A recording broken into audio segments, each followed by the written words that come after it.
ব্যবসার জন্য bank loan নেওয়া জায়েজ আছে কিনা? নামাজ পড়ার কি কোনো পোশাক আছে নির্দিষ্ট? টুপি ছাড়া নামাজ পড়ালে তা হবে কি? লাশ কিভাবে কবরে রাখা সুন্নাত? চোখকে হেফাজত করার ব্যাপারে একটু নসিহত করলে উপকৃত হতাম। নামাজ পড়া অবস্থায় যদি ধাতু বের হয় তাহলে এর বিধান কি হবে? জুমার নামাজে দুইবার আজান দেওয়া হয় কেন? বাথরুমে বিসমিল্লাহ বলা যায় না, কিন্তু যখন গোসল ফরজ হয় তখন তো বাথরুমে গোসল করতে হয়, সেক্ষেত্রে করণীয় কি? ভাই, বাসে ভ্রমণ অবস্থায় নামাজের নিয়ম কি? চলুন তাহলে আর বিলম্ব না করে আপনাদের প্রশ্নের উত্তর দেওয়ার আলোকিত ভবনে আমরা প্রবেশ করি। এইচএম আরাফাত আপনি লিখেছেন, নামাজ পড়ার কি কোনো পোশাক আছে নির্দিষ্ট? টুপি ছাড়া নামাজ পড়ালে তা হবে কি? দেখুন, নামাজ পড়ার জন্য নির্দিষ্ট কোনো পোশাক, টুপি পড়তে হবে কোনো কথাই নেই। টুপি ছাড়া নামাজ পড়লে নামাজ হয়ে যাবে। আমরা অনেকে টুপি পরাটা নামাজের জন্য আবশ্যক মনে করি, এটি সঠিক নয়।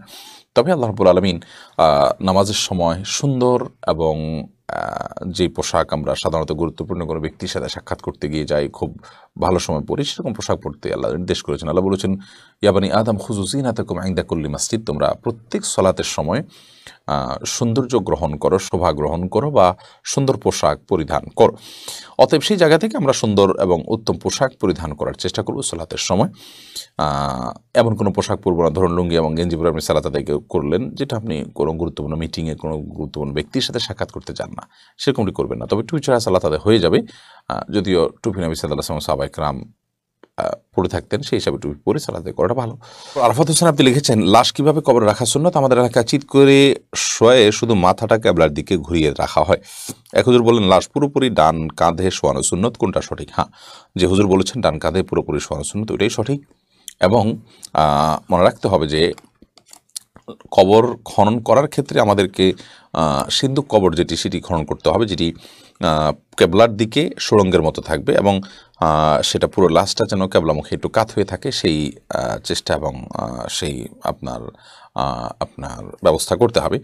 যদি কোনো কারণে সুড়ঙ্গ করা না যায় তাহলে সেক্ষেত্রে ঠিক কবরের মাঝামাঝি আরেকটা গর্ত করে ঠিক মাঝখানে গর্তের ভেতরে লাশকে রেখে তারপরে আপনার বাঁশ ইত্যাদি দিয়ে, চাটা ইত্যাদি দিয়ে তারপরে কবর দিবেন। অজানা পথের মুসাফির আপনি আইডি থেকে লিখেছেন, চোখকে হেফাজত করার ব্যাপারে একটু নসিহত করলে উপকৃত হতাম। চোখের হেফাজত খুবই গুরুত্বপূর্ণ এবং তার জন্য বিয়ে শাদী করা এবং বৈবাহিক জীবন যাপন করা এটি সহায়ক। নবী সাল্লাল্লাহু আলাইহি ওয়াসাল্লাম বলেছেন বিবাহ করতে, এবং তিনি বলেছেন ফাইন্নাহু আগাদ্দু লিল বাসারি ওয়া আহসানুল ফরজ, যদি বিবাহ করো তোমরা তাহলে তোমাদের চোখ সংযত করতে, দৃষ্টি সংযত করতে সহজ হবে এবং তোমাদের ইজ্জত এবং সম্ভ্রম এটিকে নিয়ন্ত্রণ করাও তোমাদের জন্য সহজ হবে। এখন কথা হলো যে দৃষ্টিশক্তিকে নিয়ন্ত্রণ করার জন্য আমরা বিবাহ ছাড়া আর কী কী উপায় অবলম্বন করতে পারি? এর উত্তর হলো যে জায়গাতে চোখের জেনার স্কোপ থাকবে, চোখের জেনার সুযোগ তৈরি হবে, সেরকম জায়গা থেকে আপনি নিজেকে দূরে সরিয়ে রাখবেন, সেরকম জায়গাকে অ্যাভয়েড করে চলবেন। ইনশাআল্লাহ বিদিনিল্লাহ এর মাধ্যমে আল্লাহ তাআলা আপনাকে হেফাজতে রাখবেন। আল্লাহ বলেছেন, লা তাকরাবু জিনা, তোমরা জিনার কাছেও যেও না। ধরুন আপনি জানেন যে অমুক জায়গায় গেলে, অমুক বিয়ের অনুষ্ঠানে গেলে সেখানে আমার প্রচুর পরিমাণে চোখের জেনা হবে, তাহলে আপনি সেই জায়গাটি অ্যাভয়েড করবেন এবং সেটাকে এড়িয়ে চলবেন। যদি এমন হয় যে না, আপনি সেখানে যাওয়া ছাড়া কোনো উপায় নেই, কোনো গত্যন্তর নেই, আপনাকে বাজারে যেতে হবে, সেখানে এরকম দৃশ্যের মুখোমুখি হতে হবে, আপনি স্কুল কলেজে যেতে হয়, সেখানে আপনাকে এই ধরনের পরিস্থিতির মুখোমুখি হতে হয়, তাহলে সেক্ষেত্রে যাওয়ার আগে নিজের সঙ্গে নিজে আপনি লড়াই করে, সংগ্রাম করে টিকে থাকার আপ্রাণ চেষ্টা করবেন ইনশাআল্লাহ তাআলা। হাসান রহমান আপনি লিখেছেন, নামাজ পড়া অবস্থায় যদি ধাতু বের হয় তাহলে এর বিধান কি হবে? নামাজ পড়া অবস্থায় যদি আপনার শরীর থেকে এরকম করে কিছু বের হয় তাহলে সেক্ষেত্রে সালাত ভঙ্গ হয়ে যাবে এবং পরবর্তীতে আপনি পবিত্র হয়ে পুনরায় সেই সালাত আদায় করবেন। আর যদি আপনার প্রায় এরকম বের হয় বা অনবরত বের হতে থাকে কিংবা একটু চাপের কারণে বের হয়, বিশেষ করে অনবরত যাদের বের হতে থাকে তারা তো মাজুর, তাহলে সে সালাত অবস্থায় কন্টিনিউ করে নিয়ে যাবে। আর যদি চাপের কারণে বের হয় কিংবা কোনো বিশেষ জল্পনার কারণে বের হয় বা কোনো কারণে বের হয়, তাহলে সেক্ষেত্রে তার সালাত নষ্ট হয়ে যাবে, যেহেতু অপবিত্র হয়ে গেছেন, এবং অপবিত্র হয়ে গেলে সালাত ভঙ্গ হয়ে যায়, যার কারণে তিনি আবার অপবিত্র হয়ে সেই সালাতকে পুনরায় আদায় করবেন। এমনি ইকরামুল হক আপনি লিখেছেন, জুমার নামাজে দুইবার আজান দেওয়া হয় কেন? ভাই ইকরামুল হক, জুমার নামাজে মূলত আজান দ্বিতীয়বার যে আজানটা দেওয়া হয় ইমাম সাহেবের সামনে দাঁড়িয়ে, এই আজানটি মূলত নবী করিম সাল্লাল্লাহু আলাইহি ওয়াসাল্লামের সময় থেকে ছিল।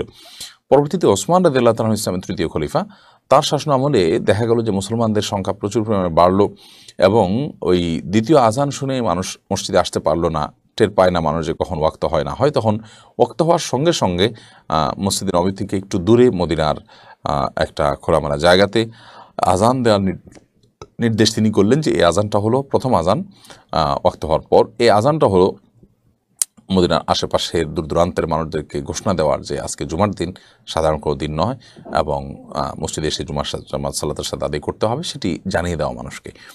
তো এটার জন্য তিনি এটির প্রচলন দেন এবং এটি খোলাফা রাশেদা সহ অন্যান্য সমস্ত সাহাবায়ে কেরাম মেনে নেন।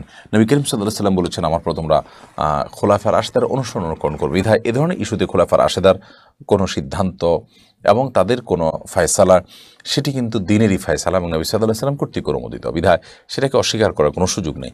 তার পরবর্তী সময় থেকে সাহাবায়ে কেরাম খোলাফা রাশেদার সবাই এই দ্বিতীয় আজান তো আছেই, নবী সাল্লাল্লাহু আলাইহি ওয়াসাল্লামের সময় ছিল, তার সাথে সাথে প্রথম আজান যেটি অনেক আগে থেকে দেওয়া হয় সে আজানটাকেও তারা অনুমোদন করলেন এবং এটি খোলাফা রাশেদার সুন্নাহ। তাহলে জুমার প্রথম আজানটা হলো খোলাফা রাশেদা বা ওসমান রাদিয়াল্লাহু তাআলার সুন্নাহ, আর দ্বিতীয় আজান হলো নবী করিম সাল্লাল্লাহু আলাইহি ওয়াসাল্লামের সুন্নাহ। বিধায় আমরা উভয় আজানটাকেই ধারণ করব এবং উভয় আজানে আমরা দেব।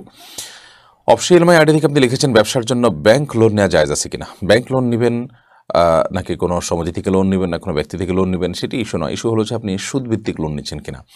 সুদভিত্তিক বা সুদী লোন যদি নেন তাহলে সেক্ষেত্রে সেটি অবশ্যই হারাম হবে। আল্লাহ তাআলা কোরআনে কারিমে বলেছেন, আহাল্লাল্লাহুল বাই'a ওয়া হাররামা রিবা। আল্লাহ তাআলা বেচা কিনা এবং ব্যবসাকে হালাল করেছেন আর রিবা এবং সুদকে হারাম করেছেন। বিধায় সুদী লোন নেওয়া কোনো অবস্থাতে জায়েজ হবে না। প্রয়োজন আপনার ব্যবসা ছোট থাকুক, প্রয়োজন আপনার উপার্জন কম থাকুক, প্রয়োজন আপনার একটু কষ্ট হোক, তারপরও আপনি সুদী লোন অবশ্যই অ্যাভয়েড করে চলবেন। আর যদি ব্যাংক থেকে সুদী লোন এর ছাড়া যদি কোনো হালাল পদ্ধতিতে লোন নেওয়ার, ব্যবসার ভিত্তিতে কোনো লোন নেওয়ার সুযোগ থাকে, ধরুন আপনার কোনো আইটেম কেনা দরকার, তো ব্যাংক সেটা আপনাকে কিনে দিল এবং আপনার কাছে বিক্রি করলো ব্যাংক বেশি দামে, তারপর সেটা আপনি কিস্তিতে পরিশোধ করলেন, এরকম হলে সেটি জায়েজ হতে পারে। ইসলামী ব্যাংকগুলো, ইসলামী ব্যাংক কতটা আপনার কার্যকর করছে এবং কার্যক্ষেত্রে কতটা ইসলামী ব্যাংকিং করছে সেটি দেখার বিষয়। যদি সেরকম তারা করে তাহলে সেক্ষেত্রে সেটি না জায়েজ নয়, জায়েজ হতে পারে। তানিয়া খান আপনি লিখেছেন, বাথরুমে বিসমিল্লাহ বলা যায় না, কিন্তু যখন গোসল ফরজ হয় তখন তো বাথরুমে গোসল করতে হয়, সেক্ষেত্রে করণীয় কি? বাহির থেকে বিসমিল্লাহ বলে প্রবেশ করবেন অথবা বাথরুমের ভিতরে গিয়ে যখন ওযুর মতো করে শুরু করবেন গোসল, তখন আপনি মনে মনে বিসমিল্লাহ বলে তারপর বাথরুমে আপনি গোসলের কার্যক্রম শুরু করবেন।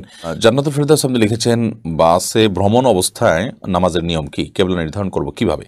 আমরা যখন বাসে বা ট্রেনে বা জাতীয় কোনো যানবাহনে ভ্রমণ করব তখন আমাদেরকে সালাত আদায় করতে হবে। সালাতের ওয়াক্ত হলে আমরা নেমে যথারীতি কেবলামুখী হয়ে দাঁড়িয়ে রুকু সিজদা সঠিক মতো করে আমাদেরকে সালাত আদায় করতে হবে। সেই সুযোগ যদি কোনো কারণে না থাকে, বাস না থামে এবং ওয়াক্ত চলে যাবে এরকম মনে হয়, তাহলে প্রয়োজনে বাস ছেড়ে দিয়ে অন্য বাস উঠতে হবে। যদি সেটা খুব বেশি কঠিন হয় এবং খুব বেশি রিস্কি হয়, ধরুন এই বাস ছেড়ে দিলে আরেকটা বাস পাওয়াটা টাফ হবে, অনেক কঠিন হবে, তাহলে সেক্ষেত্রে আপনার ওযু থাকলে বাসের মধ্যে আপনি সালাত আদায় করবেন। আর ওযু না থাকলে তায়াম্মুম করার সুযোগ থাকলে তায়াম্মুম করে হলেও আপনি সালাত আদায় করবেন, যদিও পরবর্তীতে তায়াম্মুম করে সালাত আপনি আবার পুনরায় পড়ে নেবেন। আর বাসে কেবলামুখী হওয়ার জন্য আপনি চেষ্টা করবেন, আজকাল কেবলা চেনা অনেক সহজ, কম্পাস ইত্যাদির মাধ্যমে আপনি কেবলা নিরূপণ করতে পারেন। বাসের ড্রাইভার হেল্পারদের সহযোগিতা নিতে পারেন, কোন দিকে কেবলা, যেদিকে কেবলা হয় সেই দিকে ফিরে আপনি সালাত আদায় করবেন। বাসের মধ্যখানে যে জায়গাটা আছে, খালের জায়গা, সেখানে দাঁড়িয়ে আপনি সালাত আদায় করতে পারেন। প্রয়োজনে সিট ধরে ধরে আপনি সালাত আদায় করবেন যদি পড়ে যাওয়ার ভয় থাকে। আমি নিজে এইভাবে সালাত আদায় করেছি। ধরুন বাসটি কেবলার দিকে যাচ্ছে, তাহলে তো আপনি ওই মাঝখানে গলিতে দাঁড়িয়ে সালাত আদায় করতে পারছেন, অথবা কেবলার বিপরীতে যাচ্ছে তারপরও আপনি সেখানে দাঁড়িয়ে সালাত আদায় করতে পারছেন, সে সুযোগ থাকছে। এমনকি বরাবর কেবলা নয় কিন্তু অনেকখানি কেবলার দিকে আছে, তাহলে আপনি ওখানে দাঁড়িয়েই কিছুটা অ্যাঙ্গেল হয়ে কেবলামুখী আপনি সালাত আদায় করতে পারছেন, এই সুযোগগুলো আপনার থাকছে।